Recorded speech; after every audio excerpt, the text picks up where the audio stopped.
Student managers, please maintain the decorum. The bell will ring in a very short while, and then we follow the procedure for wishing and receiving our guests.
Yes, sir. Ready. So,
Good morning, ma'am.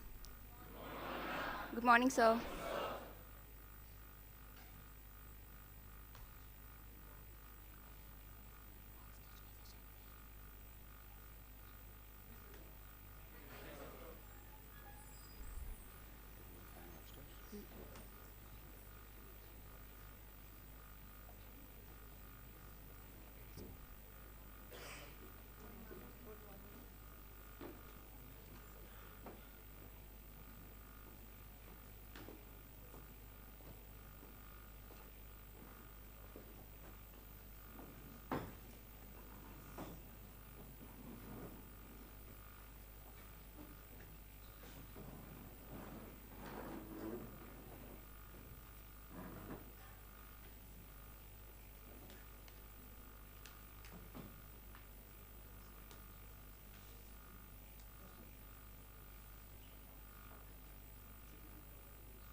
सर्वे भवन्तु सुखिनः, सर्वे सन्तु निरामया, सर्वे भद्राणि पश्यन्तु, मा कश्चित् दुःखभाग् भवेत्.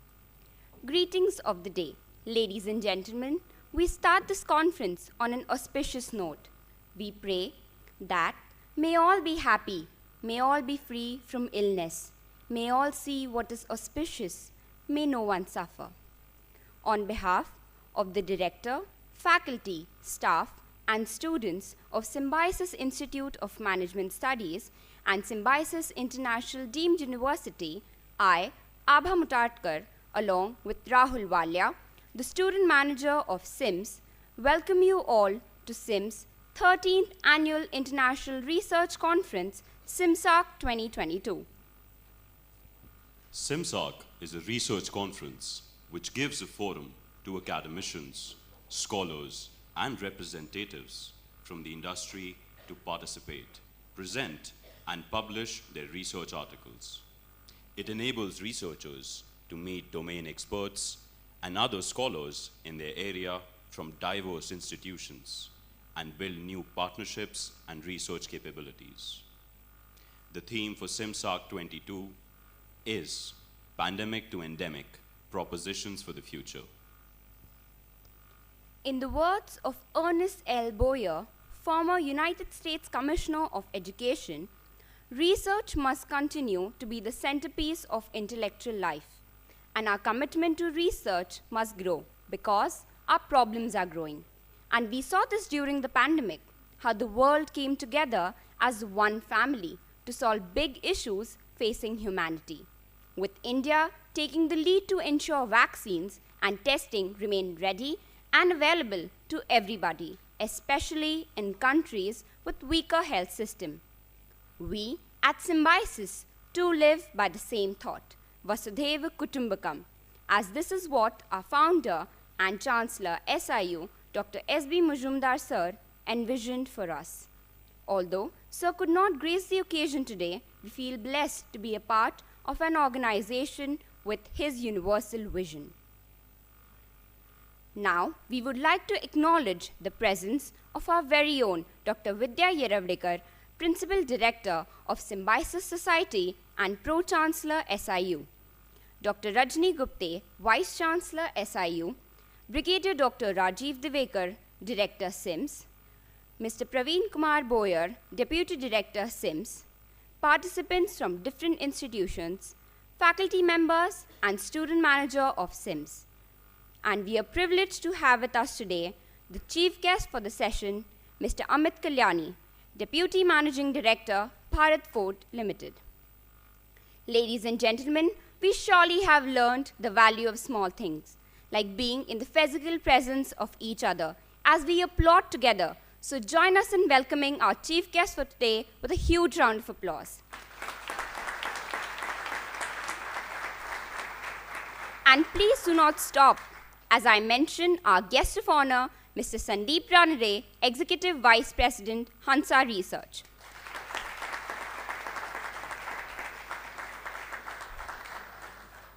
We're truly honored with your presence. And now I request all the dignitaries to come forward for the lighting of the lamp.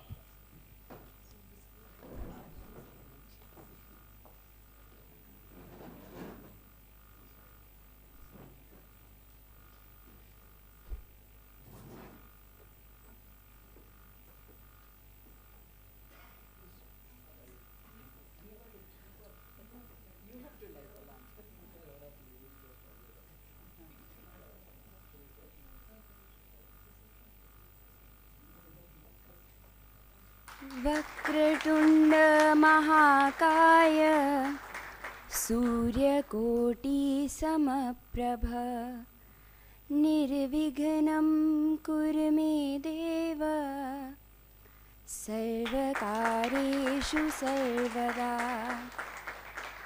सर्वकार्येषु सर्वदा सर्वकार्येषु सर्वदा.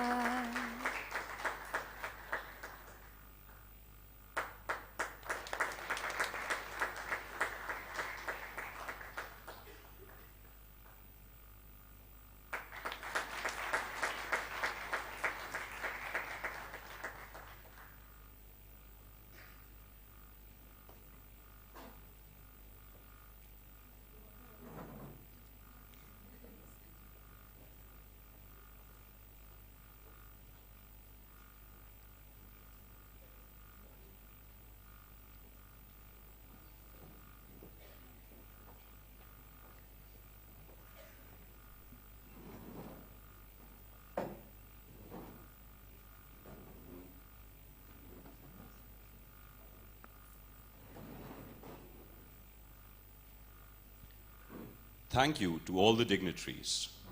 We now present to you all a short movie that captures the essence of SIMSARC and its journey to what it is now.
SIMSARC is grateful to all those who contributed to bringing it to its current level in the last 13 years.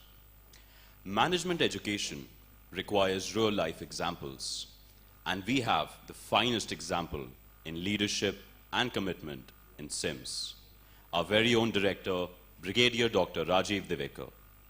Now we take this honor to introduce him. Brigadier Dr. Rajiv Divekar is the director of SIMS. He was head of faculty, strategic and operational studies at Army War College, faculty member in Defense Strategic Studies at Defense Services Staff College, Wellington. He has done his PhD from Symbiosis International University. He is an MPhil from DAVV University and MSc from Madras University. A gold medalist in BE Civil, he has done his MBA specializing in human resource management. He has rich experience of strategy, planning, logistics, and human resource management based on his service with multinational teams as United Nations forces in Somalia and Lebanon. He has served in Kargil and Leh on the line of control, where he was responsible for the logistics and supply chain management of soldiers located on posts at 17,000 to 22,000 feet in the Siachen Glacier. He is a paratrooper, having done jumps from varied military aircrafts.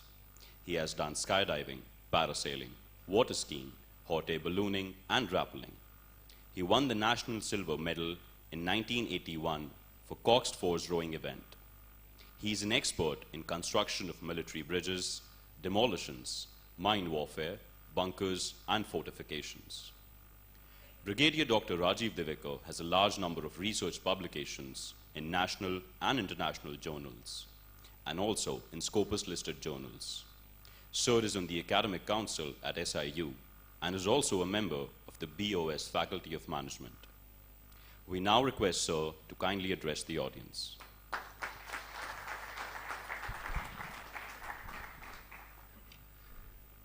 Mr. Amit Kalyani, Deputy Managing Director, Bharat Forge, Mr. Sandeep Ranade, Executive Vice President, Hansa Research, Dr. Vidya Yaravdekar, Pro-Chancellor, Symbiosis International University, Dr. Rajni Gupte, Vice Chancellor, Symbiosis International University, Dr. Praveen Kumar, Deputy Director, researchers, academicians, faculty, and transformational student leaders of Symbiosis Institute of Management Studies.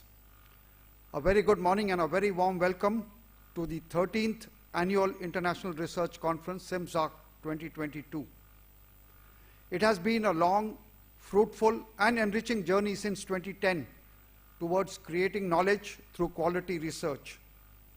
I'd like to draw your attention that each year the theme of the conference is chosen after a lot of deliberation so that it is in sync with the latest happenings across the globe and includes the various facets of business, management, and society. And as you would have noticed, last year the theme was the new normal, which was due to COVID. We all had to change track in the way we operate, and we assumed that that would be the new normal. With the COVID coming almost to an end, from a pandemic to endemic, we found that all that was not really so, and there would be new propositions that would come up, and therefore the theme for this year is Pandemic to Endemic, Propositions for the Future. In the late December 2019, when the news of manifestation of COVID started to come, the world initially was nonchalant and assumed, like Zika virus or swine flu or chikungunya, this too would be brought under control soon and managed. By February 2020, it became very clear that COVID was unlike any other virus, and there was no known vaccine for it then. Also, the place and manner in which it attacked humans was disastrous. Immediately, the bugle was sounded, and COVID was declared a pandemic. Pandemics, as we all know, are known to cause widespread disruption, illness, and hardship. It was clear that COVID was a deadly disease that could transmit itself easily. Panic set in, and the first reaction was paralysis. For the first time in history of mankind, all nations went on an indefinite period of lockdown. Movements ceased and all were confined to their homes. This was a major disruption.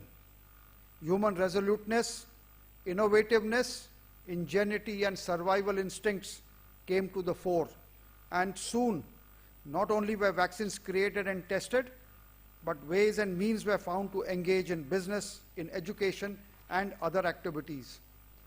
Gradually, with increasing number of people getting vaccinated, the number of falling victims to COVID began to reduce.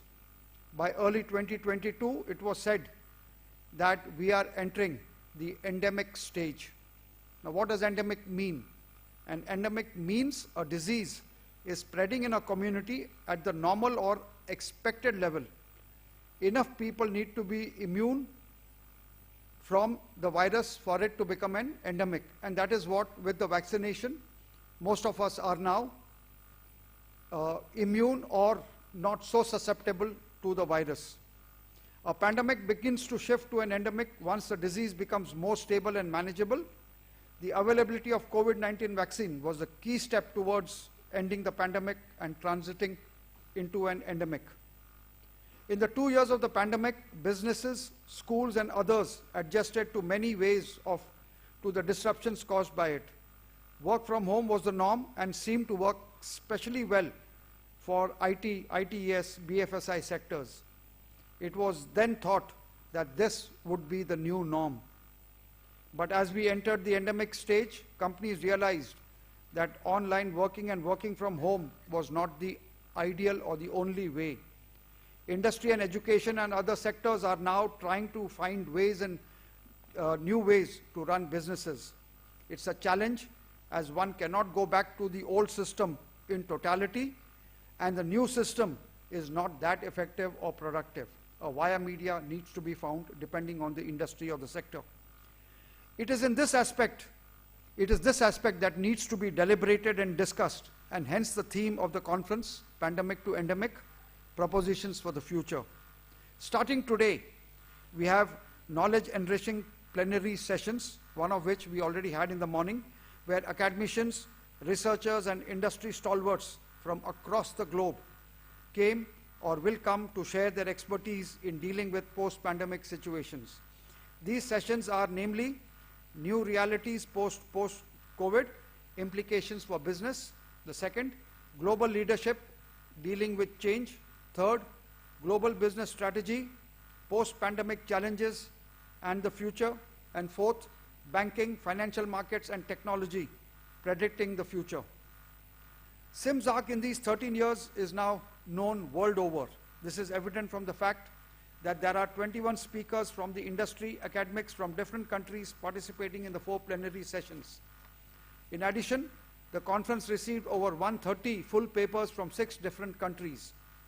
These were double-blind peer-reviewed by renowned reviewers across the globe, and finally only 63 have been selected for presentations, which will take place later today. I hope that the conference plenary sessions and paper presentations will strengthen your research knowledge and skills, as well as provide you a rich learning experience. With these words, I welcome you to 2 extremely and exciting, insightful days of SIMSARC. Thank you very much, and Jai Hind.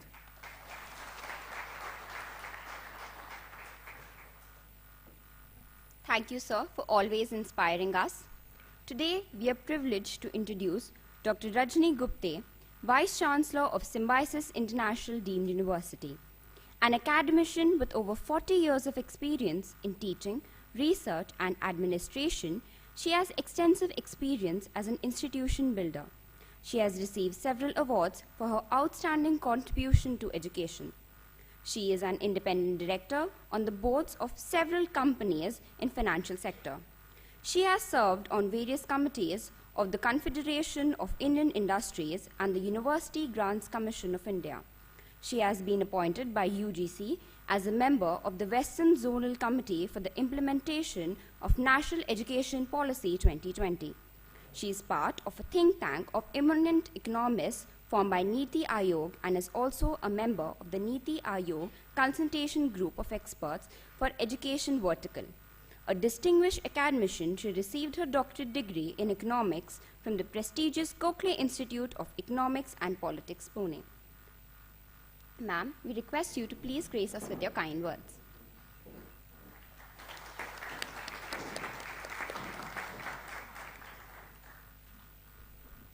Good morning.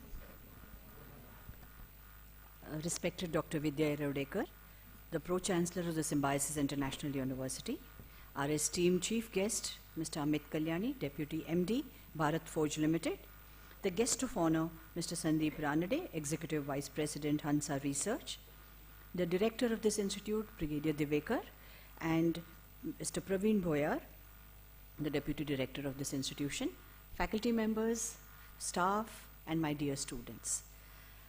It's indeed a pleasure to be here this morning, to be a part of this SIMSARC, which has been a very regular feature at SIMS. As Brigadier mentioned, it's been, this event has been held for the since 2010?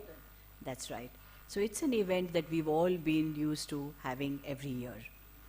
Brigadier set the context by talking about how the title of the theme for this year's conference has been evolved.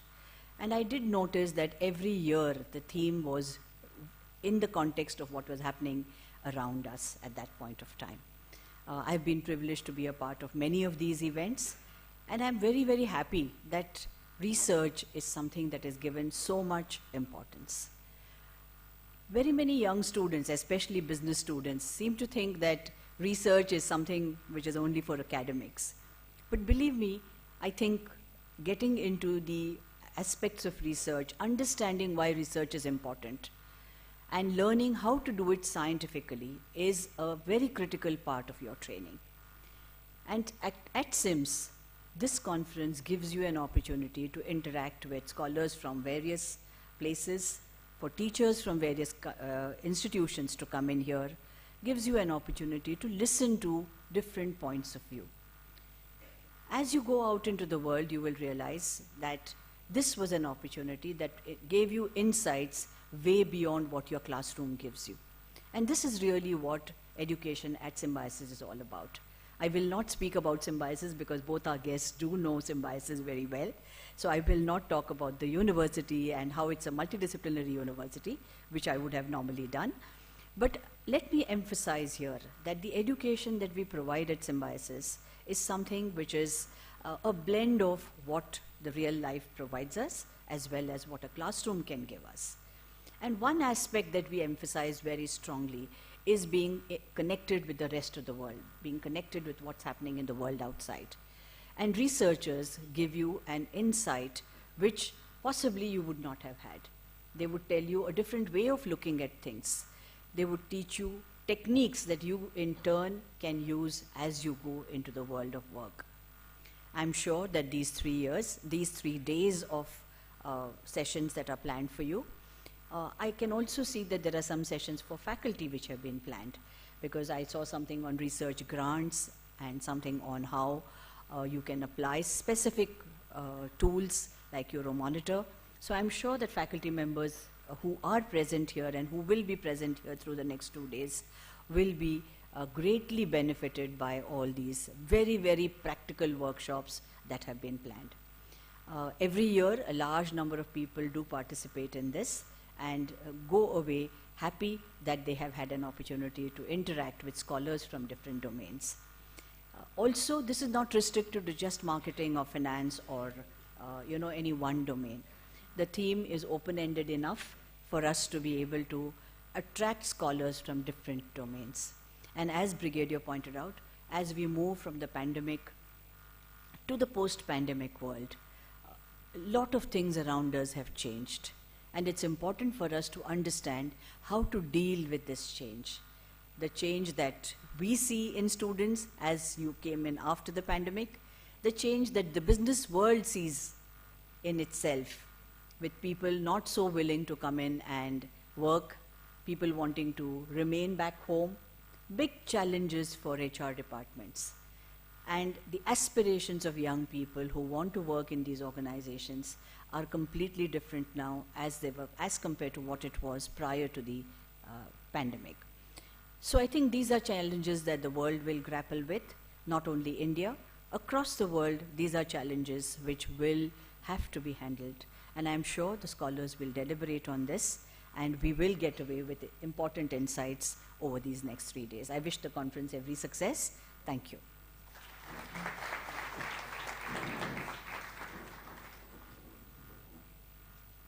Thank you, ma'am, for your words of wisdom. We are delighted by your presence at SIMS. We would now like to introduce Dr. Vidya Yeravdekar, Principal Director of Symbiosis Society and Pro-Chancellor of Symbiosis International Deemed University. The Symbiosis International University is a multidisciplinary, multinational, multicultural university that has 45,000 students from all states of India and international students from 85 countries. The Symbiosis Society not only has under its embed the Symbiosis International University, but also has K-12 schools, College of Arts and Commerce, and museums, the Afro-Asian Cultural Museum and Dr. Ambedkar Museum. Dr. Vidya ma'am holds a postgraduate degree in medicine, a degree in law, PhD in internationalization of higher education in India. Having presented papers at various national and international conferences, she has numerous research publications to her credit and has also authored several books.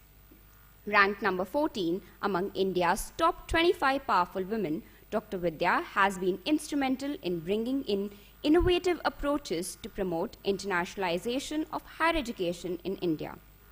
As a member of the University Grants Commission UGC for 2 terms, Central Advisory Board of Education CABE under Ministry of Education, and the Indian Council for Cultural Relations ICCR under the Ministry of External Affairs, she has been a facilitator of innovative approaches to higher education in India.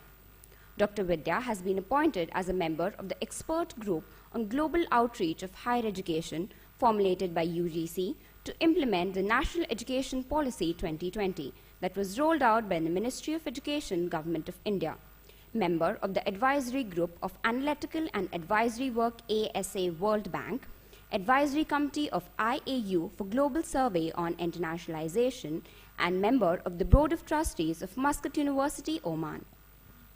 She is the chairperson of the FICCI Committee on Higher Education and serving 3rd term. Dr. Vidya has been appointed as member of India Brand Equity Foundation, set up by Ministry of Commerce and Industries, Government of India, to promote the Brand India label in overseas markets.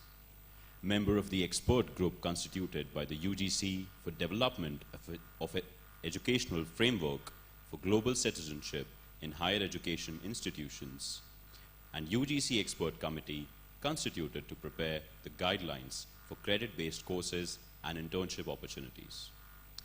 She has been elected as member of the Central Governing Council of Services Export Promotion Council. Thank you very much. Thank you, ma'am. So first of all, Mr. Walia, you have such a wonderful voice. It's like Amin Sayani. I hope you put to use beyond just comparing symbiosis functions. My dear friend, Mr. Amit Kalyani, Mr. Sandeep Ranade, who's an alumnus of this prestigious institute, SIMS, our Vice Chancellor, Dr. Rajni Gupte, Brigadier Devekar, the director and the captain of this ship, and Praveen, who's a very dynamic deputy director, of course, faculty members, and my dear wonderful students, young bright faces that we see in front of us. First of all, it gives me great pleasure to invite Mr. Amit Kalyani to this campus. As we have told you, Amit, that this campus is different from other B schools of Symbiosis. Students are also different. I'm sure you realize this when you walk down the aisle, and they were all very disciplined, standing, wishing you. I'm sure you won't see this in any other business school. So thank you very much, Brigadier Devekar, for this wonderful discipline that you have instituted in this organization. And more importantly, I think it's your parents who have instilled this discipline in you. I hope we can invite you to another B School of Symbiosis, and then you'll notice the difference. SIMSARC, as the Vice Chancellor very rightly said, has been has been implemented for the last 13 years. This is the 13th year, and it's nice to have research conferences on academic campuses. The reason is that it's not just about faculty who are interested in doing research, at times even forced by universities to do research, but I think it's the mind the mind which helps you, the research conference which helps your mind to be curious about certain things, to inquire about certain things, and I think it is at the level of studentship that this very quality of inquiry has to be instilled. Recently I was at our IB school. We also have Symbiosis schools, and we have a Symbiosis International School, and the teachers gave me a presentation on the whole IB philosophy and the way the education in an IB school exists. And I was surprised that this inquiry or the curiosity or the ability to question is instilled right from almost grade 3 and grade 4, which is their PYP program.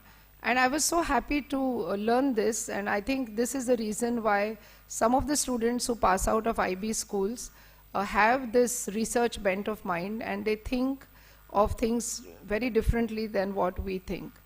And I hope that this is instilled even at our undergraduate programs, and to some extent, of course, the School of Liberal Arts of Symbiosis does that. But I hope that it doesn't become just one more rigor or one more academic exercise, but I hope students really enjoy this ability to inquire, the ability to be curious, the ability to do research. An alumnus of this institution, Mr. Sandeep Ranade, who works now in a research organization, will understand what I'm saying. And I'm sure even the corporate world, whether it's Mr. Amit Kalyani, interacting with his employees, he will, I'm sure, appreciate employees who have this bent of mind. And I think it's imperative for business schools now to inculcate this research bent of mind amongst students. At one point in time, Amit, you'll be surprised to know that when we, in our business schools, told the students that they will now have to start publishing research papers, simply because not that the university wanted to just increase the number of research papers by its output, but more importantly to instill this research bent of mind. There was so much agitation that they all said that we are here for placements and nothing more. So don't even think of we publishing any papers.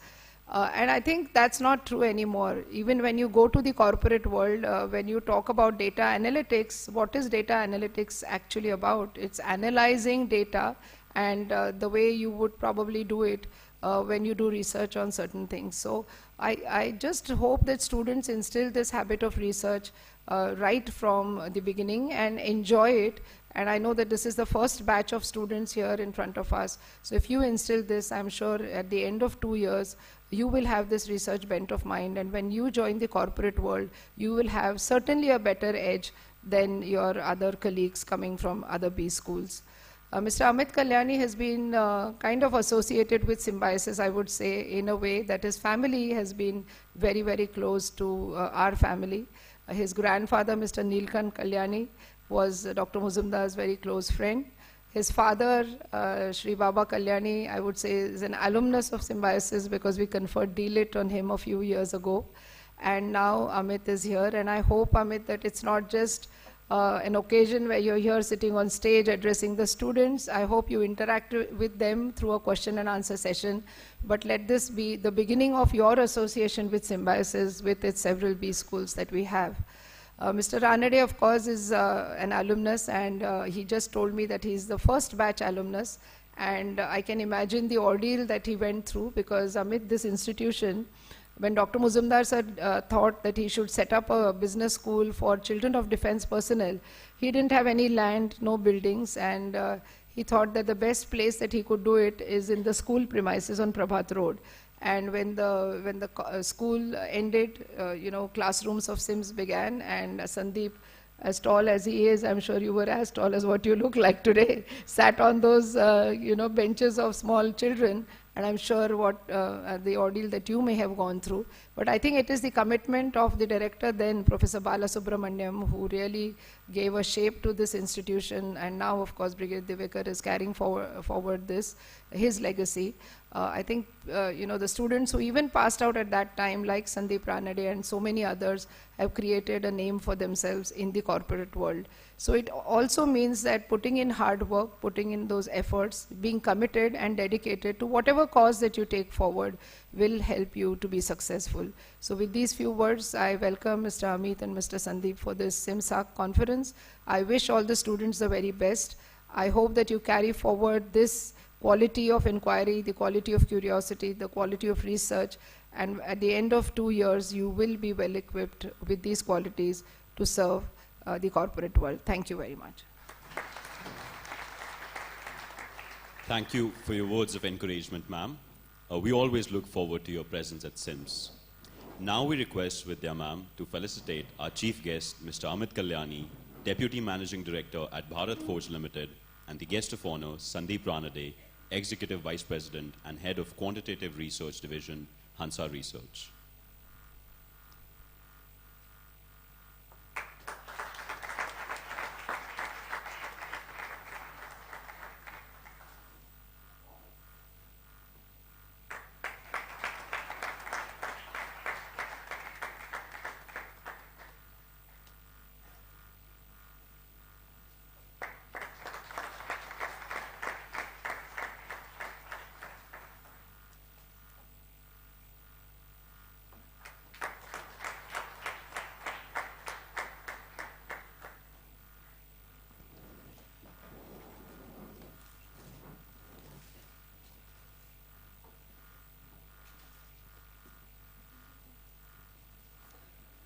We would now like to introduce our guest of honor, Mr. Sandeep Ranade, who is currently the Executive Vice President and Head of Quantitative Research Division, Hansa Research. Sir drives business strategy and growth by providing the voice of the consumer, facilitating data-driven decisions into day-to-day business operations to deliver actionable consumer and business insights.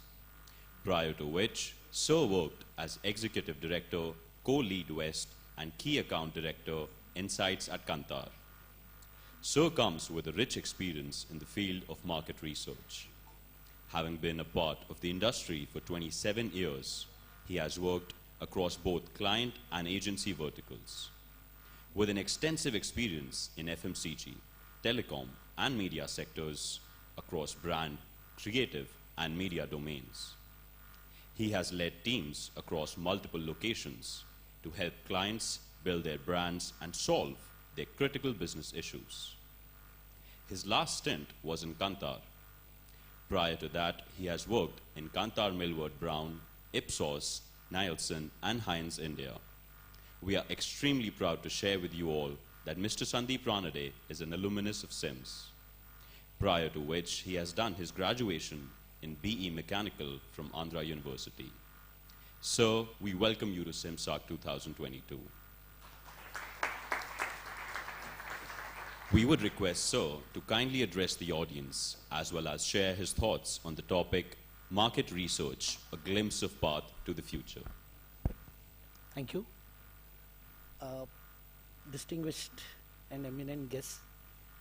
And yeah, I was going to ask for that, but yeah, I am the first one today to use a PowerPoint. So we're talking about future and I'm still stuck with a PowerPoint to talk to you. So good morning, everyone. Being a research conference and me being from the research industry, if you say, I wanted to give you an idea of how we see market research going in future. And when you say future, there are two parts. There's a near future and there's a distant future, right? And everyone today, if you ask me, and most of the marketeers, they say we are trying to survive the short term to live the long term, right?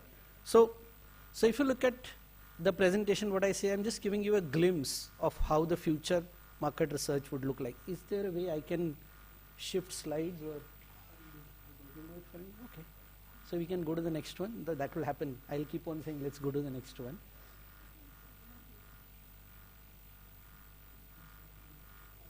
You have?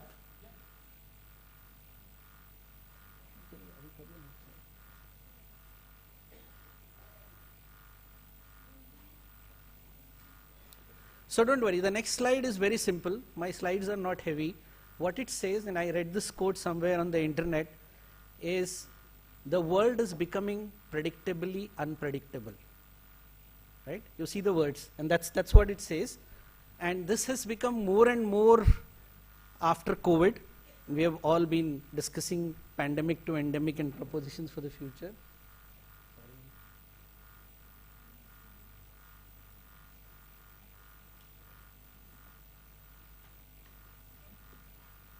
Sorry for the disturbance. I will need the deck. I have 2 videos to play, which is why. Yes.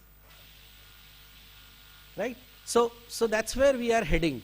Predictably unpredictable world, and how do you wade through that? Can you move to the next one?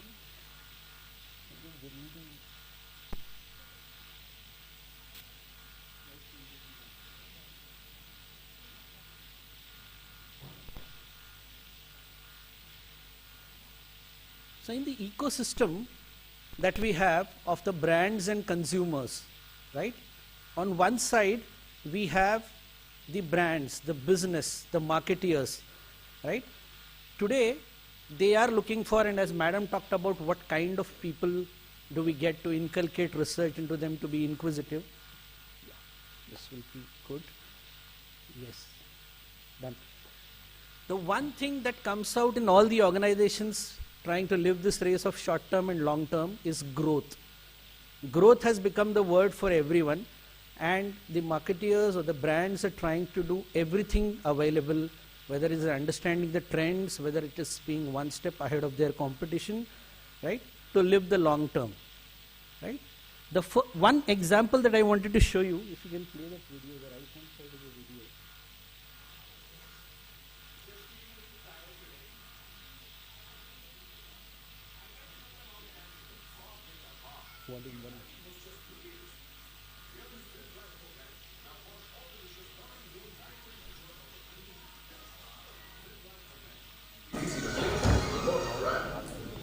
Yeah, are you aware of this ad? Yeah, so that's every brand trying to do something different to stand out. It created a buzz, a huge kind of discussion today. But if you ask the brand director, according to him, we have achieved what we wanted to do with this ad. Right? So everything has 2 sides. There are consumers or there are people talking about it. I don't know whether they are the real Vim consumers. And there is the brand saying what I'm doing is right. So ESG, sustainability is the new wave, and this brand is trying to talk about gender stereotypes and trying to do something. Each brand trying to stay ahead, trying to survive, trying to go through it, right? And all this, if you look at it, is for offering products or services or solving problems of the consumers. And the only point I want to make here is the ACECA, the palindrome. What does that stand for, right?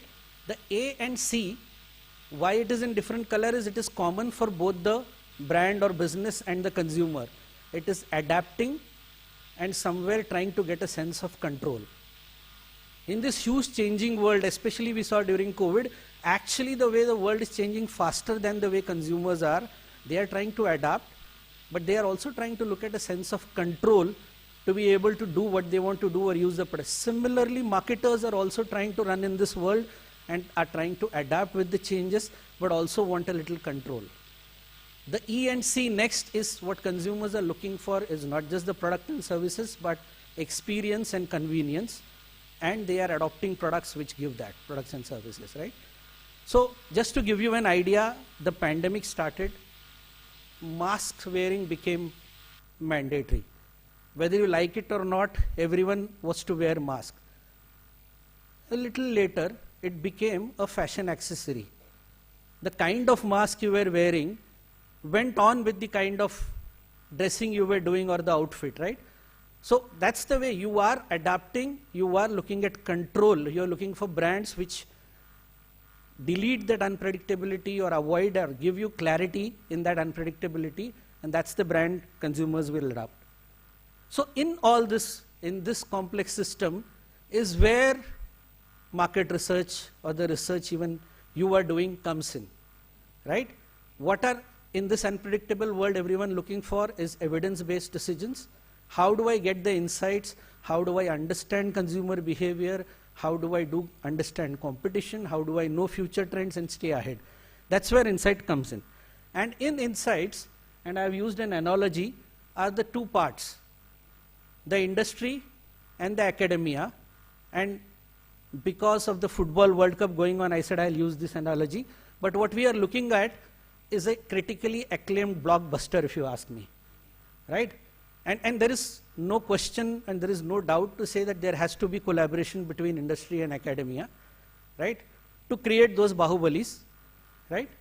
But what are those areas where you want that collaboration to happen, right?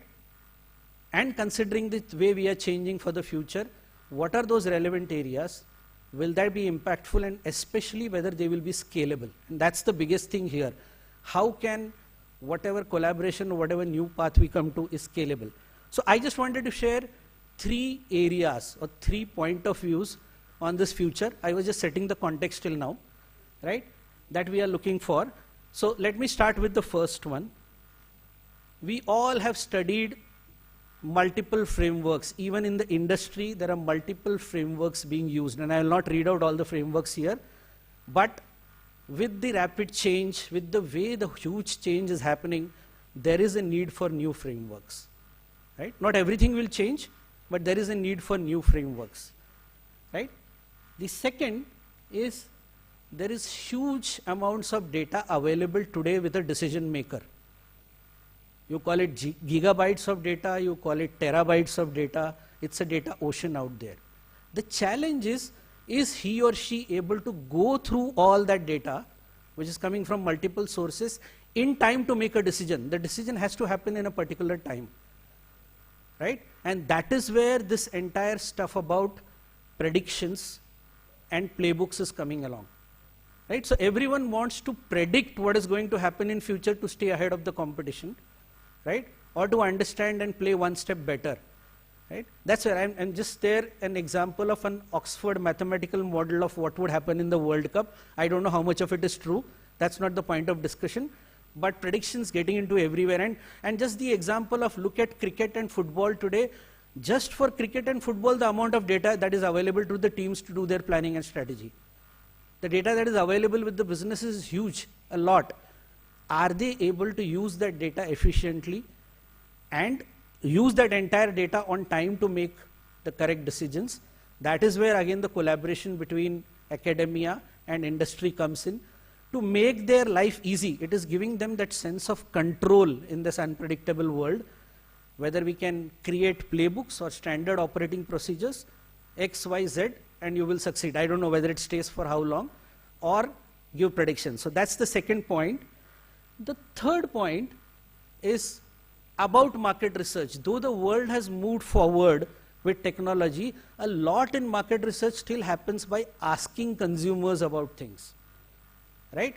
That has to change going forward. Again, because of the huge reams and reams of data and various data sources where the data is available from, is there a way to collect the real-time data? The way Amazon has data, right? Amazon doesn't have to ask. Yes, they don't know what Flipkart or what the consumer is doing on Flipkart, but they know exactly what I'm doing on Amazon or what you are doing on Amazon. They don't need to ask you anything, right? How do, again, we develop, and all the three are interconnected, whether it is frameworks, whether it is processes, to get more and more data without asking consumers and putting the data points together. That is where the future is. And just to give you an example, let's look at media in India. Do you know how many OTTs, as we call it? Everyone watches OTTs, right? How many OTTs are there in India today? Anyone? More than 10. Okay, anyone else? More than 100, okay? I think the last count I know was about 54 to 60. And there are OTTs coming in languages now. You have a Tamil OTT, a Marathi OTT, or a Bengali OTT, right? The question is, anyone today, even the biggest advertiser, doesn't have enough money to spend across all media touch points. How do they come down to the touch points which are relevant to them to reach their TG and spend money? I think that itself is a big gap. The way media is evolving today is far more faster than the research is evolving to measure media. Globally, not just in India. So how again, maybe there is a role again for academia and industry here. How do we fill that gap, and how do we help marketers spend their money more efficiently and effectively? Right, just as an example. So that's another need for passive data, is need for data without asking actual real-time or always-on data is something that is going, or is a big need for future, right? But the point to remember in all this is, and if we can play this video and I'll make the point.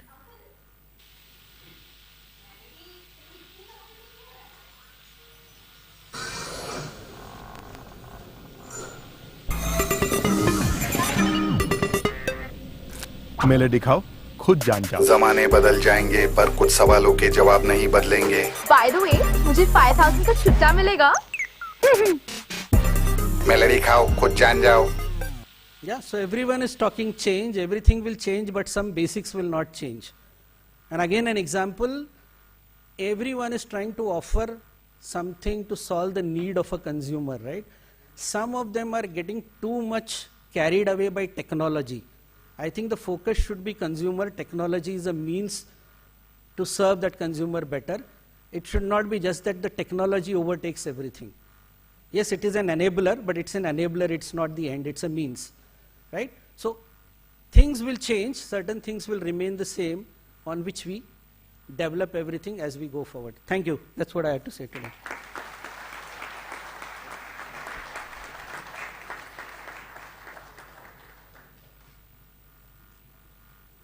Thank you, sir, for giving us such rich insights, which can only come from someone who has been there and done that for what it takes to be there. Now, we would like to take the privilege to introduce our chief guest for today, Mr. Amit Kalyani, Deputy Managing Director at Bharat Forge Limited, a part of the Pune-based Kalyani Group. The Kalyani Group operates in the sectors of specialty steel, high-tech metrological manufacturing, automotive components and infrastructure along with specialty commitment. Mr. Amit Kalyani has been involved with driving Kalyani Group's business strategy and execution of its diversification over the past decade. He is also responsible for finance, mergers and acquisitions. His key focus is now on nurturing talent and developing new skills within the organization, strategizing and driving growth in new areas of the product. Sir is a member on the board of various group companies like Bharat Forge Limited and Kalyani Steels Limited, to name a few, and also chairs board meetings of BF Investment Limited and Kalyani Investment Company Limited.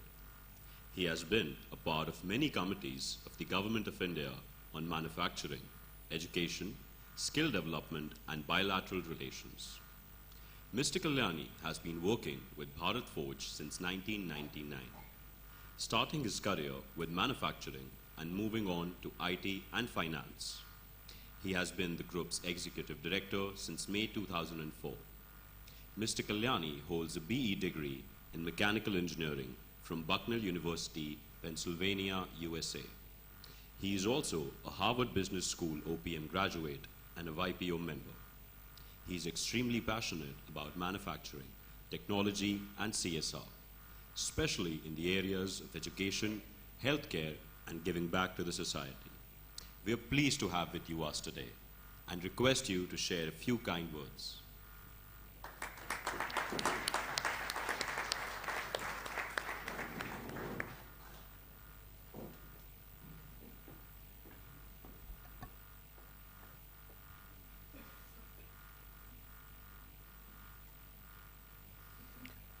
Good morning, ladies and gentlemen. First of all, it's very nice to be here. I'd want to acknowledge and thank Vidya for inviting me. It's wonderful to be here. Dr. Rajni Gupte, Mr. Sandeep Ranade, Brigadier Dr. Rajiv Devekar, Dr. Praveen Kumar, and everyone present here for the SIMSARC and my dear friends. the last 3 years have been extremely tumultuous, challenging, and stressful for everyone concerned. It's broken us from our standard pattern of life and thrown us into the deep end of discovering how to manage whatever we do, whether it's running a business, delivering products to customers across the world, learning, teaching, and making sure that we bring life as close to normal for most people. Your topic is very appropriate, that we're moving from pandemic to endemic, which means that this whole instability and volatility is something that we're going to have to learn to live with. And I want to take you through what we see happening in India and around the world, and why I think that India and us Indians are best placed to be able to deal with a volatile, unstable, unpredictable world. You know, if you look at the history of India, over the last 75 years since independence, India was a subsistence economy.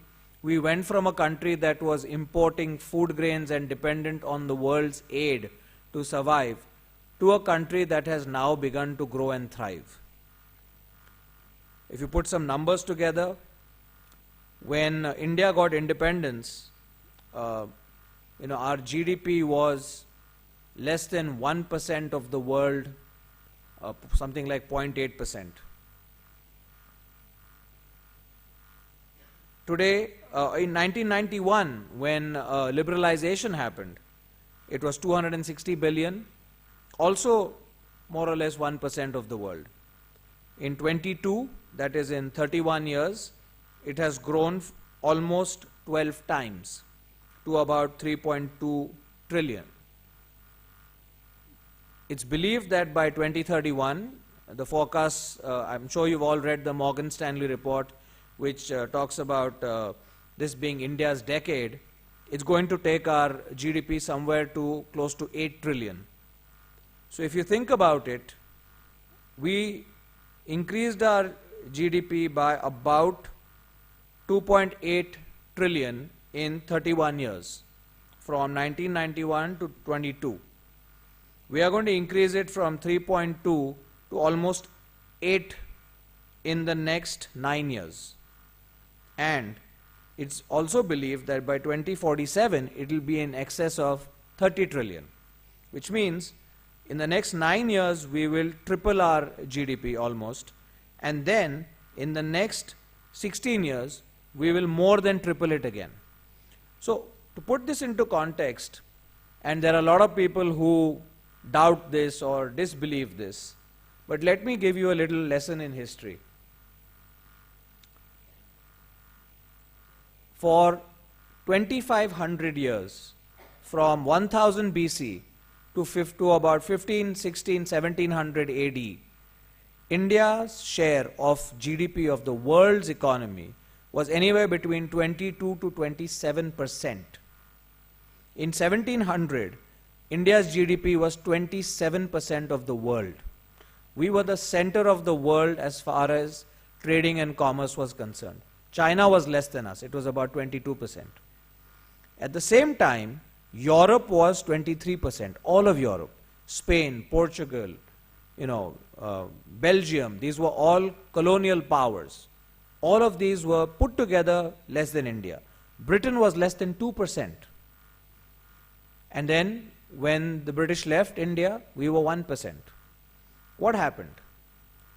Basically, in many ways, we lost focus and lost touch with our culture, our values, and our ethos and our philosophy. And we became mentally second-class citizens. And this subjugation of India is something which I think only your generation, and maybe to some extent my generation, has not had to live with. Anybody who is born after 1991 does not have the experience of what it was to run a business in a controlled economy. I talk to my father very often, and he tells me that when I wanted to set up a new plant, I had to go to Delhi, convince some secretary there that I want to make this part, therefore I need to import this equipment.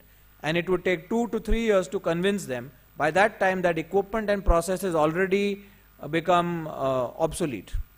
So please imagine, from a time where we were dependent on other people to decide our fate, you are today in a position where you can make your dreams come true.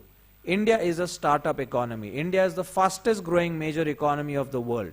And India is going to be the powerhouse of economic growth for the world for the next 20 to 25 years. You are very lucky that you are born in this generation. And you're even more lucky to be a part of such a fine institution like Symbiosis, where you're given the exposure, the peer support and drive, and the kind of educational challenges, including the ability to do research, to do publish papers, etc., which I think honestly prepare you for what is to come. Let me give you a perspective of what we believe is going to unfold in India and how all of you are going to be part of the golden age of India. If you look at the way COVID and the post-COVID effect of, post-COVID environment globally is, China is still reeling from COVID. Many parts of China have full closure. Their economy is at its lowest levels in the last 40 years. Europe is hit by massive energy crises, and you'd be surprised that the price of energy in Europe today is 15 times the price of energy in India. What this means is there are many factors that are going to provide a tailwind to India. One is demographics, which are both happening in China and in Europe. We run plants in Europe, we run plants in the US, we run plants in India. There is no comparison as to the availability of skills and the availability of talent in any of these geographies. It is very difficult to find talented people willing to work in a manufacturing industry anywhere outside India. In India also it's becoming expensive, but we believe that as we increase the size of the funnel, which means we skill more people, there will be an unlimited supply available in India. And we also believe that if you look at the kind of environment that India and Indian businessmen have had to run businesses in, poor to limited infrastructure, power failures, no proper roads, no proper ports, vastly inferior infrastructure, worse bureaucracy, taxation structures that are not efficient. In spite of that, we have made many sectors of Indian manufacturing and Indian industry global leaders. Okay, let's leave the IT sector apart because that doesn't rely on physical infrastructure. But if you look at pharma, you look at engineering goods, and you look at textiles and jewelry and many other such sectors, India has become a global leader because of what the companies did internally, how they built their capability, how they used the human resources to develop high-end engineering capability at a competitive cost. How we realized that we are not able to produce at the scale that China can, but we can produce the high variety, large differentiation, which they can't. So we found and occupied a niche. But now I think it's time for India to step into the sun and to actually be a mainstream player. If you look at most global companies today, all of them have a China plus one strategy. And what is the China plus one strategy? In a very simple way, is China for China and look at another 1 or 2 locations where they can manufacture for the world. Now, it is up to us to take hold of this opportunity and implement it into a reality.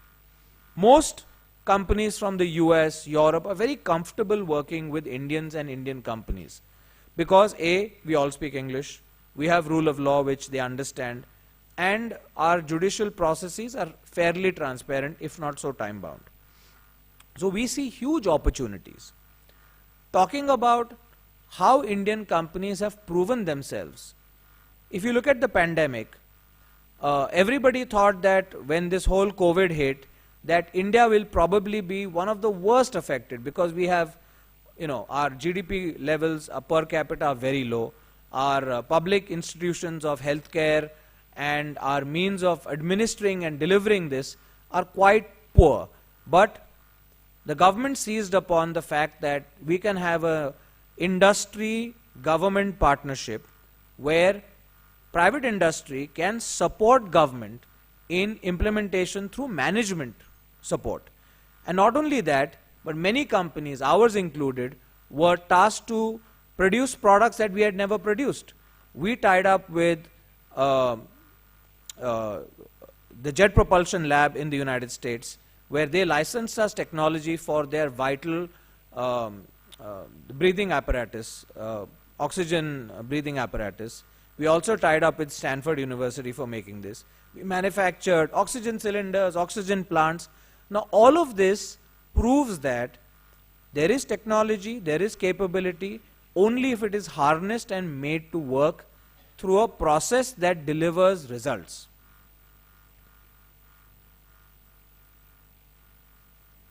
What did the pandemic teach us? As a person who runs a business, it taught us that Indians are very adaptable and Indian companies are very adaptable. We went from running our businesses in a physical domain to very quickly running the management side of it online, whether it was through Zoom, Teams, largely Teams, but we very quickly adapted, and what we found is that after the pandemic was over, we have improved the efficiency of the white-collar manpower in our company by 40%.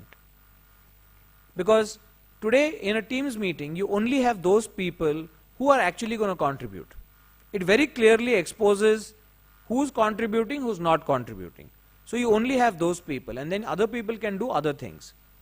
In a similar way, the skills that we learned of working in a digital environment, working faster, working in a collaborative manner, have now helped us reduce costs and improve throughput and customer service.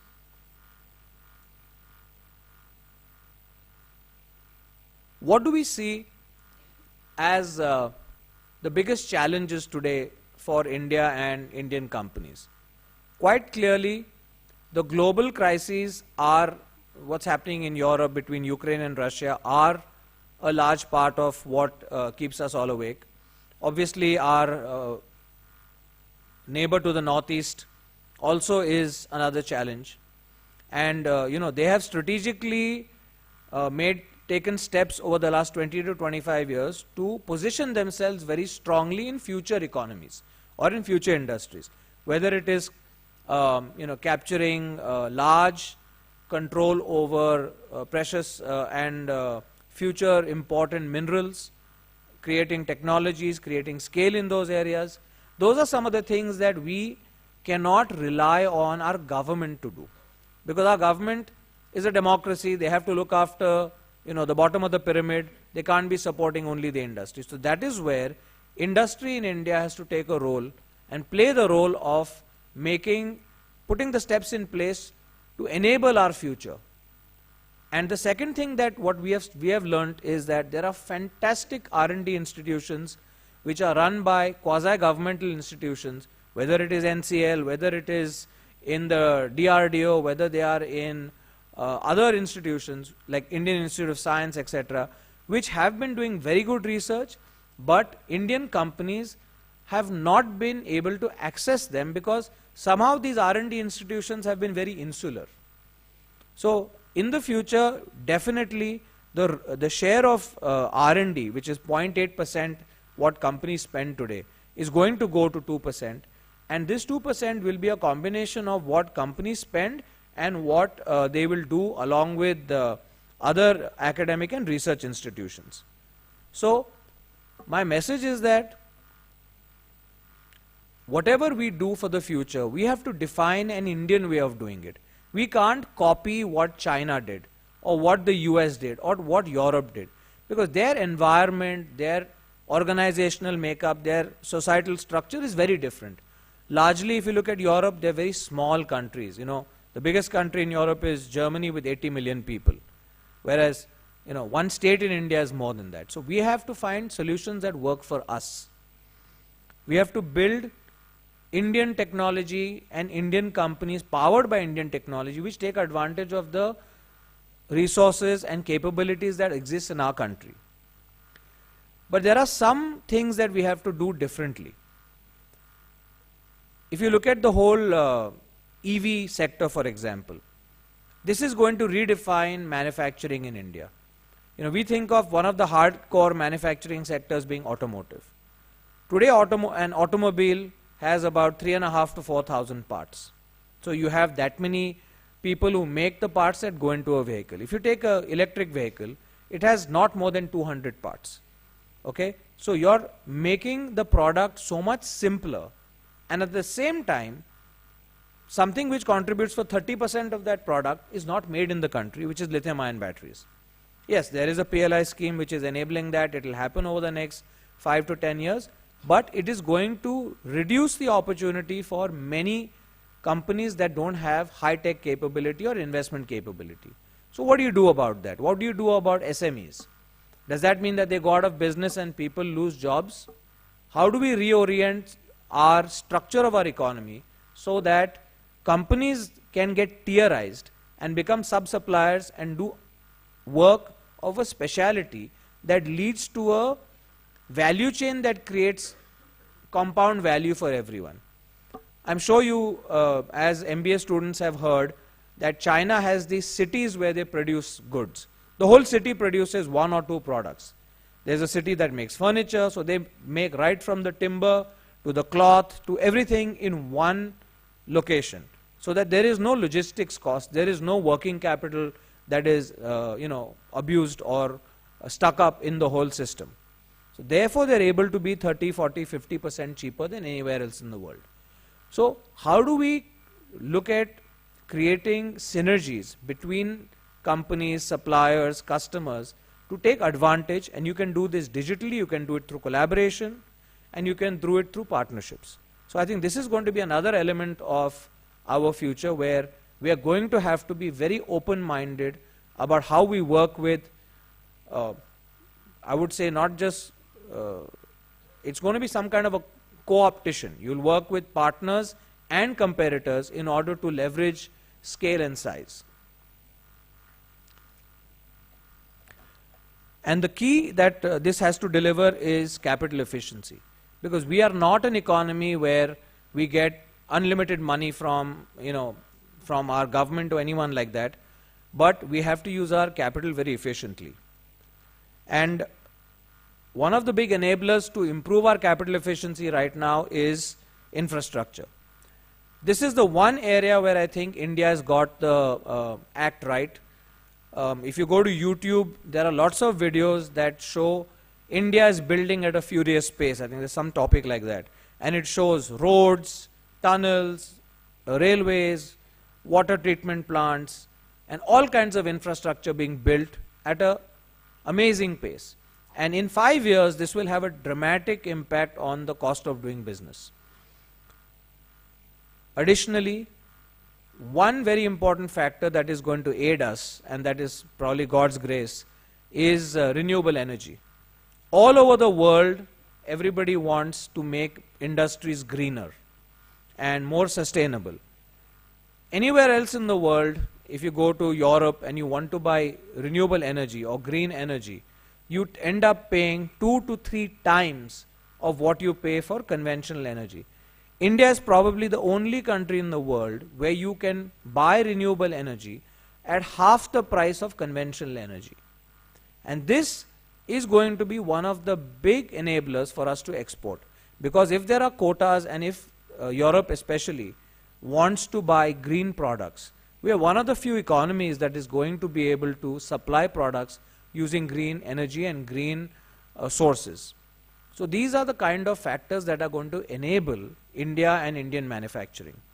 If you couple high level of infrastructure growth and infrastructure development, tailwinds of industries moving out of Europe, out of China, large number of people available who can be skilled, energy at a competitive rate, capital available from global investors, young people, ambitious, well educated, and a digital stack that can make any industry more competitive. It all creates the perfect recipe for us to start growing at a pace that can once again take India, if not to 25%, but at least to somewhere in the region of 5, 6, 7% of global GDP. And as Morgan Stanley predicts, that India will be responsible for more than 20% of the incremental GDP growth of the world from 2030 to 2040. So I think my message to you is, we've had difficult times. We've seen a lot of volatility. We've had a lot of pain. We've adapted to it, and the best is yet to come. There are a lot of good things happening in the background. The government is doing a lot of things. Academic institutions like yours are preparing you for what's to come. I think you have an amazing opportunity. And if you couple this with some of the big policies like Atmanirbhar Bharat, Make in India, the PLI schemes, these are all opportunities. Startup India, all these are huge opportunities for India to grow its industrial sector, services sector in every way. Whether it is banking, whether it is insurance, whether it is finance, whether it is medical. If you look at Ayushman Bharat, just the simple Ayushman Bharat scheme, it provides medical insurance to almost 600 million people. People who had no access to proper medical facilities and infrastructure because they couldn't pay for it are now covered up to 1 lakh rupees by this scheme. Imagine what that opens up as an opportunity for people. Improving the quality of life of people, and once you improve the quality of life of people, then it improves the consumption and spending patterns. So every pace you put your finger, you will find opportunity. I think we have to be optimistic, we have to be patient, and we have to be constructive. There are a lot of times when all of us get despondent and fed up and irritable and whatever, but it doesn't help. It happens to all of us. I think we have to sometimes look at the other side and see how much better off we are than many other places, and how we can go from here and contribute to making India a stronger and a better economy and take its rightful place in the world. Again, it's up to you and your generation and the generations that have come in the last 10 to 15 years before you who are going to make this happen. And lastly, this is my firm belief that the greatest opportunity lies for you in India and not outside India. This is the place where people are going to come back to build the future of their industries. So I think you're in the right place at the right time with the right tools, and I wish you really all the best in making all of our dreams come true and make India at 100 really what it needs to be. Thank you very much. I hope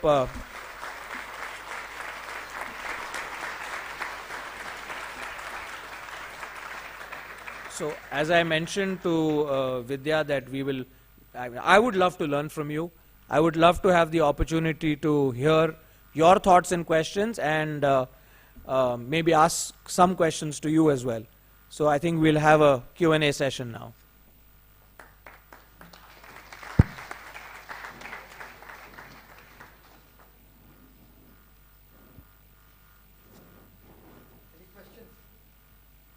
Student managers, any questions? You can raise your hands, introduce yourself, and ask the question.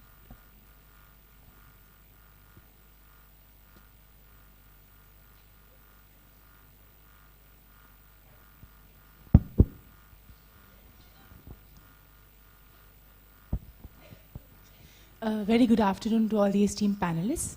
So my question to the panel is that how do you view the protection of data and protection of patents, intellectual property rights, and probably brain drain as well as an impediment in India becoming a galloping economy? My name sorry, my name is Muskan Kamboj. I'm first year MBA pursuing in HR. And my question, should I repeat the question, sir, ma'am? So my question remains that how do you view intellectual property rights protection, brain drain, and probably the data privacy, because data has been rising, has an exponential growth in India currently. How do you view that as an impediment in India becoming a galloping economy and leading the world? So I will answer your second question about brain drain. Look, I don't think you can force anyone to do anything. Okay? So I'll give you a small example. We run an on-campus university where we give our employees an opportunity to upskill themselves. So we deliver an engineering degree program on campus with BITS Pilani, which is open to our employees who are either diplomas or BScs. Then we run a Masters in Manufacturing Management program with Warwick University, and we also run a R&D related Masters and PhD program with IIT Mumbai. Now, people who go through these programs, we don't sign a bond with them, okay? Because that is not enforceable in India, and quite honestly, we don't believe in that. We believe that we are skilling these people, upgrading their knowledge, so that we can give them better opportunities. And yes, 30–40% of them leave, but they're leaving and going to other Indian companies or becoming entrepreneurs. So we're increasing the knowledge level of people available in the industry. And those that stay back do wonderful things. So my approach to brain drain is that give them opportunity, give them a conducive environment, listen to them, make them feel like they're doing something that has meaning. Then automatically people stay. I think today you will start seeing, in another 5 years, you will start seeing reverse brain drain. Already we are starting to see it. We are starting to see Indians who've been 20–25 years abroad wanting to come back. And in many cases, their children are now in college or whatever, so they're not, they're independent, so they can all come back. So we are starting to see this. The first question, I don't know if you'd like to answer the Data Privacy Act. Well, I'll give you my, so data privacy and IP, you have to protect what you develop, okay? So there's no two ways about it.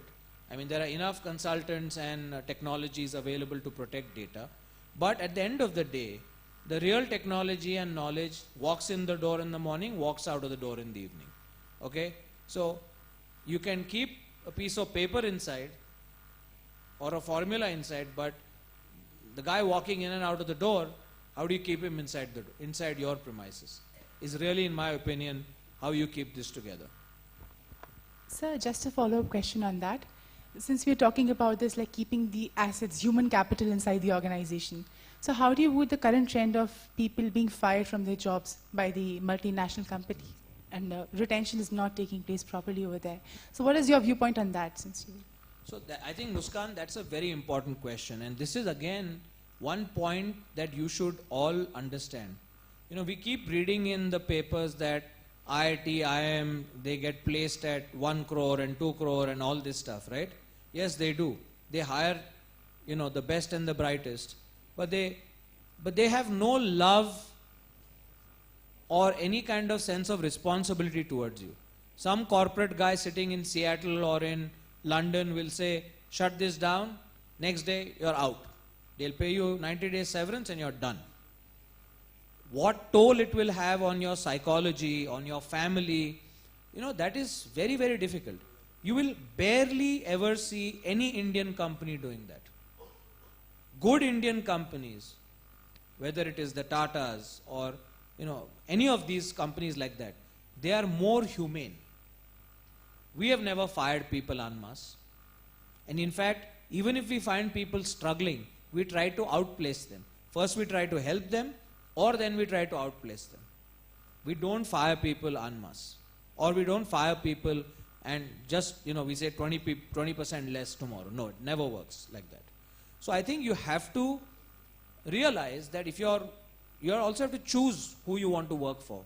Is it for values or is it for something else? At the end of the day, how you feel about yourself and the sense of satisfaction you get, or what are your value system, will decide what's right for you. Thank you, sir.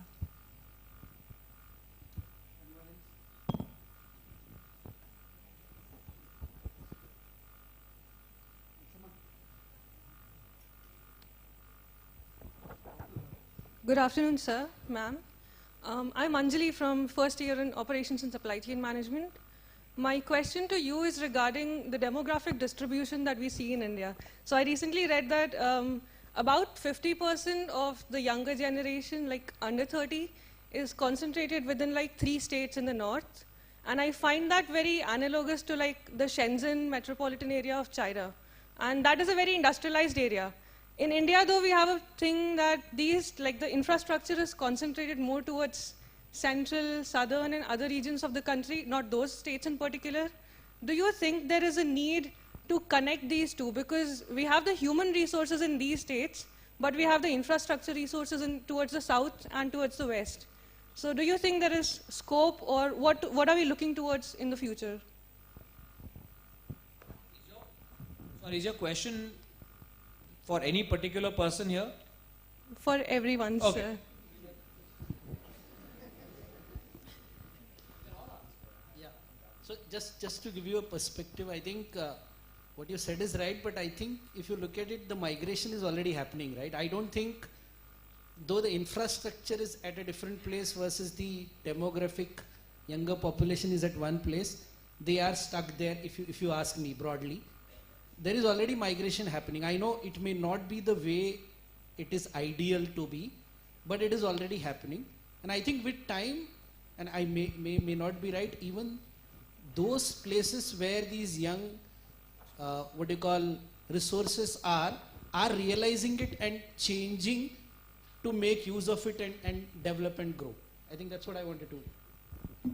Yeah, I think absolutely right. And Sandeep, I'll add one more point, that you are probably talking about areas like UP, Bihar, West Bengal, Orissa, which are less developed.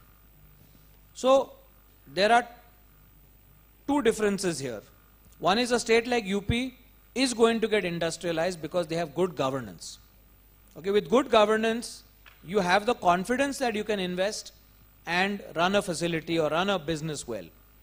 There are other states like West Bengal, I'm sorry to say this in public, but I wouldn't invest there.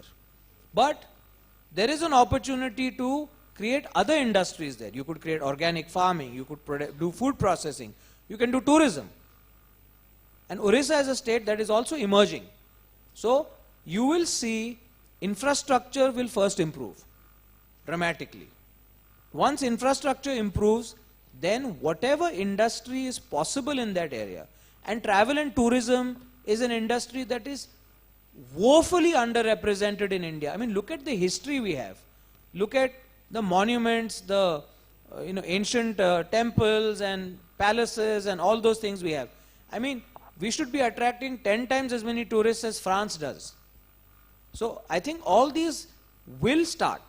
Once there is, once you cross this $3,000 per capita income, that is when discretionary spending ability dramatically goes up.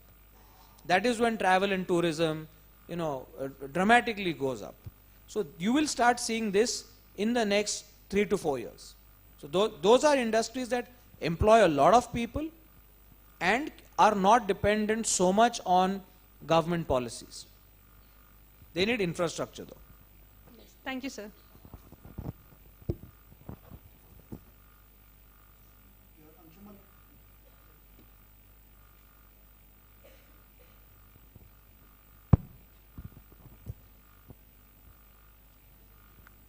A very good afternoon to all the dignitaries. So my question to you, Amit sir. Sir, with the so my name is Anshuman Patro, and my question to you, sir, is the larger organization business needs. How are they dealing with the budding MSME vendors who are coming up, and how is the government e-marketplace playing a vital role in it? So I'll answer your first question. Very good question, actually. You know, I'll give you a very simple example of our defense business. So in our defense business, we work with 400 to 500 MSMEs. And what we've done is, we've gone through and obviously screened them to make sure that they have the necessary technology, skills, because they're very entrepreneur driven. What we've tried to do is to put some systems in place over there, so that they are not they're not personality driven, but become a little more process driven. Because we believe that if they're at, say, 5 crores a year in sales, we can see them becoming 50 crores a year in 5 years. And when you go from 5 to 50, you need different systems and processes. And you can't put the systems and processes later. Second is, we are making them digital. So we have a PLM system by which we work with them fully digitally. Now we don't charge them anything. We have deployed all this as an extranet with full security, etc. So it allows them also to work with us. And obviously we've had to train them and stuff in how to use all this, but we made it as simple as possible. And thirdly, we have made sure that they are compliant.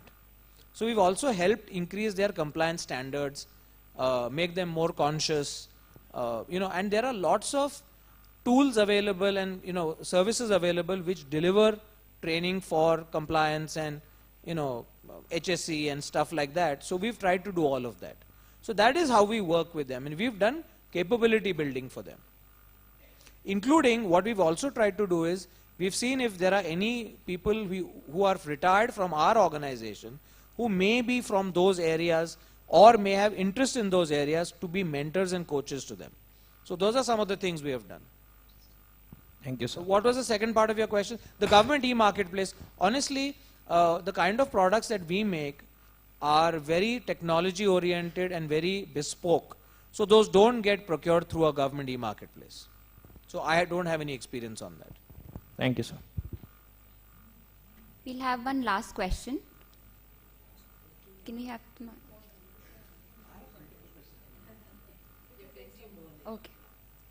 Yeah, we can take more questions. No problem. I, in fact, have a few questions as well.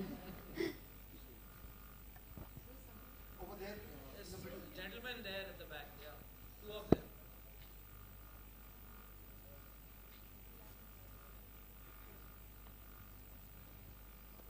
Good afternoon. My name is Shayan De. I am from first year MBA Marketing. My question is that after the pandemic, we can see that the freelancing is very common nowadays. So how the organization is looking into this in future? Because I guess that data privacy was one of the factors which may be affecting. The ecosystem is also get affected. So how the organization look into this matter in future? Will it be affected in their working space or not?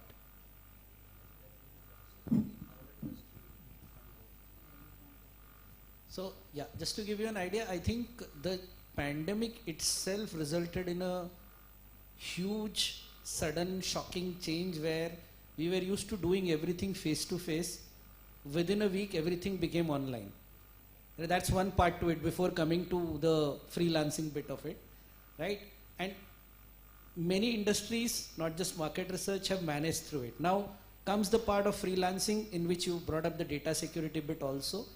I think the point which Mr. Amit made earlier, the person walks in the morning and walks out in the afternoon, whatever you put in terms of data security, and I can give you an example, each and every laptop, and when I used to come for presentations earlier, and I'll come to the freelancing question, you could easily at the institute or wherever you are, put a pen drive, copy the presentation out and put it. Each and every laptop was configured in a way that you could never copy anything out of that laptop when you are working. We have reached that. Still, the great youngsters that you are, it doesn't help. You upload the files to Google Drive and you download it. So whatever you put on data security, I'm just giving one example. whatever has to happen, so the organizations will create that part where whatever is the most critical data is secure and is taken care of, right?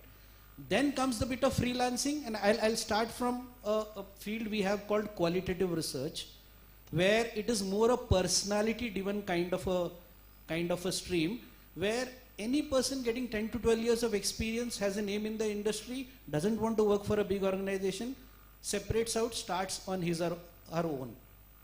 So this has been happening in our industry, and I'm talking only market research now, not the other industries, already, where say X is a very specialized person on ethnography or whatever, and you know the person is separated out, and we use them for certain projects.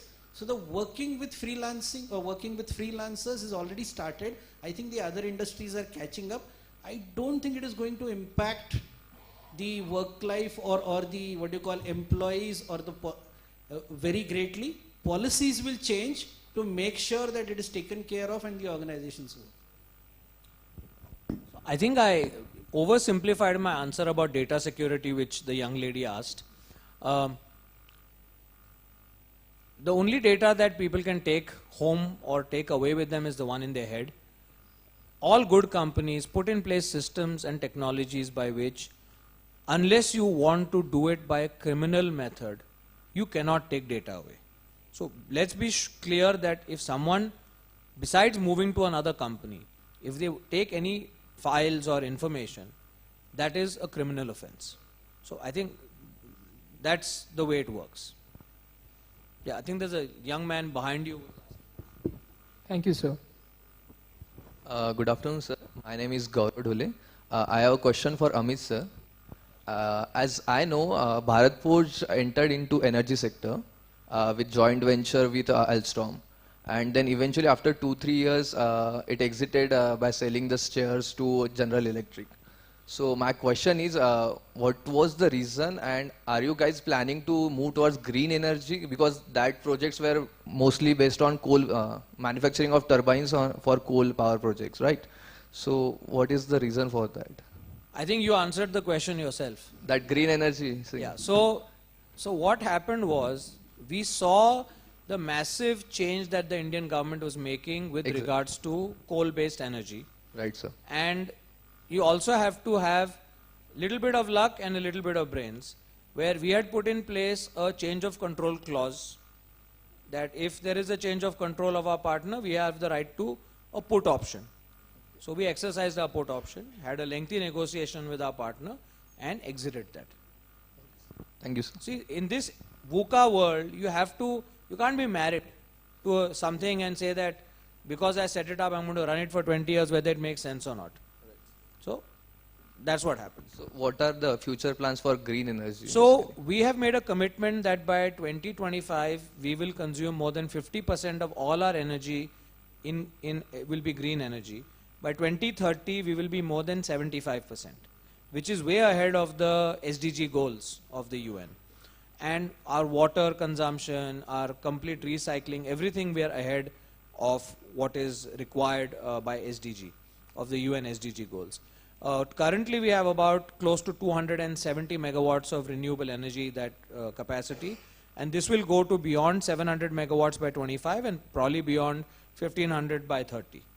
So we will consume only renewable energy by then. Sir, just a follow-up question. But do you think that most of the companies will be able to follow that the renewable energy concept, because they require hell lot of energy? Yeah, they do need a hell of a lot of energy, I agree with you. And as you know, renewable energy is not firm energy. That is not available 24 hours. Especially solar is available 6-7 hours a day. Wind in good times about 18 hours a day.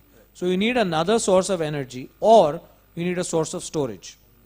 So hopefully with hydrogen, that will be a source of storage and energy, or then you have nuclear, which can become a base load.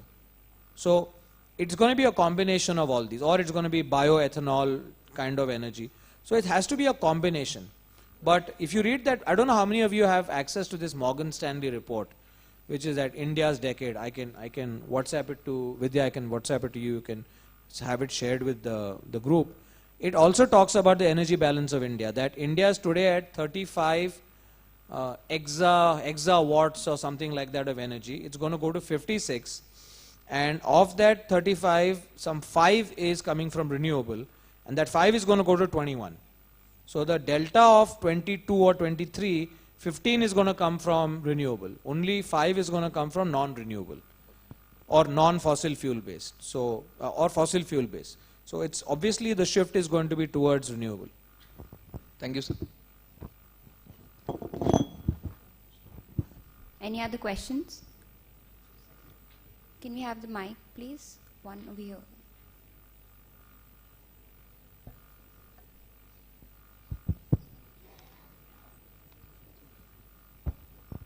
Good afternoon, ma'am. Good afternoon, sir. First of all, thank you for the beautiful insights. My name is Sudarshan. I'm from first year MBA Finance. So my question is, India has been a historically agriculture-dominated country, and just heard that India, stepping forward, is gonna dominate the world. But talking about agriculture, India has been facing issues. We have the quantity, like humongous quantity, but the management has been a problem. We have seen in the last couple of years there has been issues where the government tried to implement something, but for some other reasons it didn't work out. So what do you think agriculture, what role will it play, and how the government can go forward into implementing that role or bringing that importance to agriculture in the future? So I'm not an expert in agriculture, but I can tell you from the perspective of many of my customers which make agricultural equipment and implements, such as Mahindra & Mahindra and JCB and others, John Deere, Escorts, whatever. So clearly you're going to see use of more technology in agriculture. You're going to have less use of fertilizers and chemicals. You're going to have more AI and satellite-based mapping and technology being used. Today, cropping is done based on the age-old, dates and times. Now it's going to have to shift. I mean, all of you, I'm sure, have seen that Pune, in December also is not as cold as it used to be. I think the whole seasonal patterns have shifted by 1.5 to 2 months. So all this will continue to keep changing also, and therefore we have to keep in touch with this. The use of drones, the use of sensors and automation will improve. And at the end of the day, it has to make the life of the farmer better and more productive, which means that wastage has to go down, prices have to be better, and intermediation has to reduce. So food processing is one element which can help. And if you see this whole European crisis, that's a big opportunity for us to export food grains, to export food products. So clearly food as an industry is going to be a big boom in India. So that's my perspective.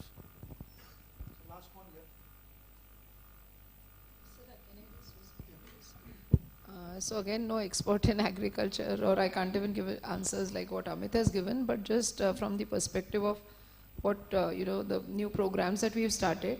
We used to run only one agribusiness program at the Symbiosis Institute of International Business.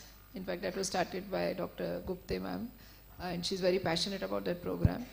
And you won't imagine that there is, there's such a good response to that program that we had to start one at in agri operations at Nasik and another one in our Nagpur campus, which means that the second generation of, the farmers now want to use technology, want to know new areas of business, and therefore I think, it's not just the government support that anybody expects. I think sans government, there are a lot of things that these youngsters, the second generation would want to do. Good afternoon to all the panelists. My name is Nikesh Kumar, and currently I'm pursuing marketing in first year. So my question is a little bit different from what people has asked. I believe that India has the next decade in their hands, but for that we need young blood in every sector of India. But what we have continuously seen that one of our major sector, that is the political system of India, we lack young blood into that system, and that creates a lot of problem for a country like India, which is majorly a young population country. So and we have also seen that there has been systematic ways in which people who are willing to go into politics are curbed into going into that sector. So, like, if any panelists have any views, like how we can improve that system. So, yeah.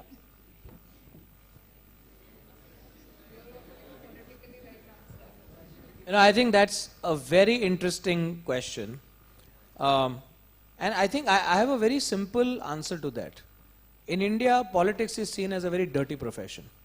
And you only have people going in who are willing to get their hands dirty or who have a dynastic kind of, political lineage.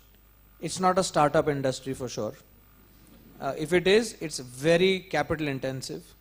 And there are no private equity investors who fund you.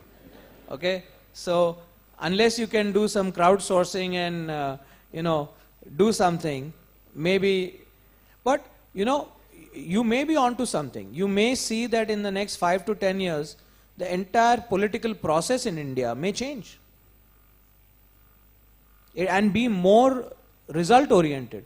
In fact, I think that the biggest change we need to bring in India is how do we make the bureaucracy more result oriented and not process oriented. They have to be goal oriented. That is the biggest change. And I think, guys, this is the opportunity you have to help make this change. Demand your rights. Ask for better roads. Ask for better infrastructure, less pollution. Don't sit by and, let the status quo go on. And today you have a voice. You have a voice. You can go online, create a voice and get a lot of people who will support you. Maybe you should take a shot at it. Like for starters, what we can do is I'd just like to answer, give my reflection on this question, and a good question that you've asked. But I think even if you look around, there are young people who are coming in politics. There could be dynasty politics where the younger generation is coming, but smarter younger people who are coming in, who are socially, social media active as what you all are. And it surprises me that at times, and I get a lot of politicians to Symbiosis, not for anything, this is an apolitical organization, but exactly to expose these politicians to all of you youngsters, to give you all the hope that the country is not in bad hands, it is in good hands, no matter which party is in power, it's been. But I'll just give you an example of Mr. Jyotiraditya Scindia, who recently visited Symbiosis on, I think, 2nd of September, if I'm not mistaken. And just for an interaction, we invite people only for an interaction, and an excellent Q&A that he had. And like this, from the audience, he got questions as to why doesn't Pune have international flights being operated. And he promised the students that in the next 2 months, he will have some more international flights other than the one in Dubai, other than the one that goes to Dubai. And see what happened. You have a flight going to Singapore and a flight going to Bangkok. And then he messaged me. And in fact, Pune people even thanked me for having organized that wonderful session. And then he went to Maratha Chamber and made a public announcement. What I'm trying to, this is just one example, but there are several such people who are passionate about doing good work in the political scenario, and not what you really read in the papers. I think it's far more different than what the media projects. And they are active. You have a deputy chief minister, I'm sure Amit knows this, and for me and both of us, he's like a WhatsApp away or a SMS away. So you have these kind of people who react very fast, who react positively, and definitely want to do good for the country. So it's not as bad, and there's great hope that this country is in good hands. Shama. Yes, and yes, I must tell you this, that the politicians, many of them who are old, a little older, I wouldn't say old, but little older than, a generation that is called a young generation, also have people who work with them and, are, so that the dynamism is kept in their offices. One of the SIMS alumnus, Amit Malviya, Amit Malviya, I'm sure, he's so socially active. He is, he works with Mr. Amit Shah. And that's why I have a direct entry into their offices, thanks to some of the Symbiosis students. But this is the way, even their offices function. And you have several of our students who are interns in Niti Aayog and, several government offices. And it's my endeavor even to have Symbiosis students understand the public sector as much as they understand the corporate sector. You all are constantly tuned to what's happening in the corporate world. I think some of you all must do internships in the government sector, in PSUs, and then you'll understand what is actually happening in India. Sure, ma'am. Thank you. Thank you everyone for such an interactive session. We would now present SIMS in-house biannual ISSN journal named Journal of Applied Management, Jidnyasa. The journal is indexed in iScholar, JGate and ProQuest. Today we release Volume 14, Issue 2, 2022 of the journal. We request the dignitaries to join us in release of the same. Open it and take it out. No, not this.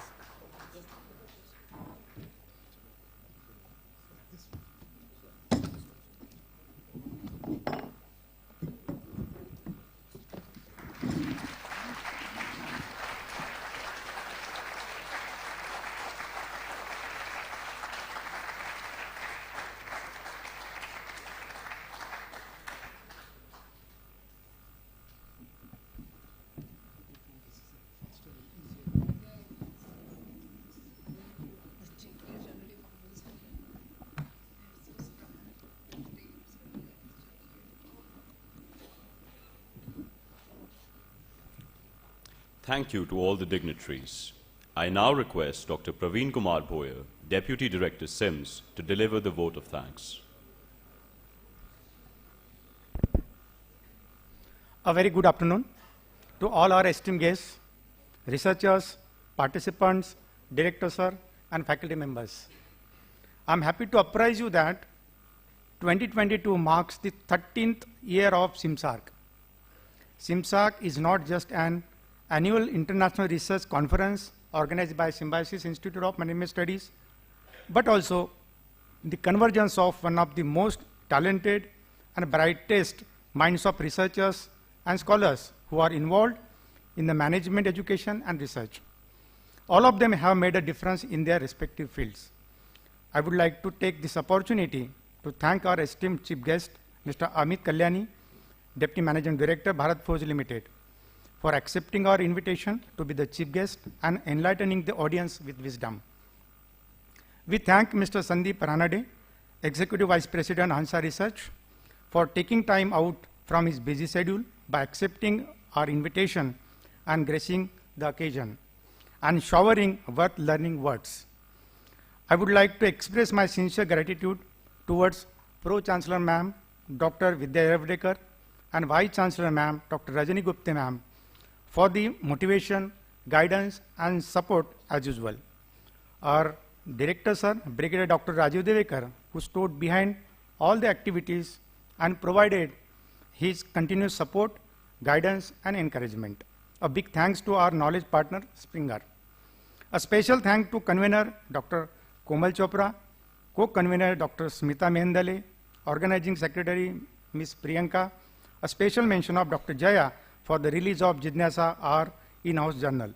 I must say thanks to our student SIMSARC core team, junior SIMSARC team, and student volunteers, and all SIM staff for their support and cooperation. Thank you. Good day.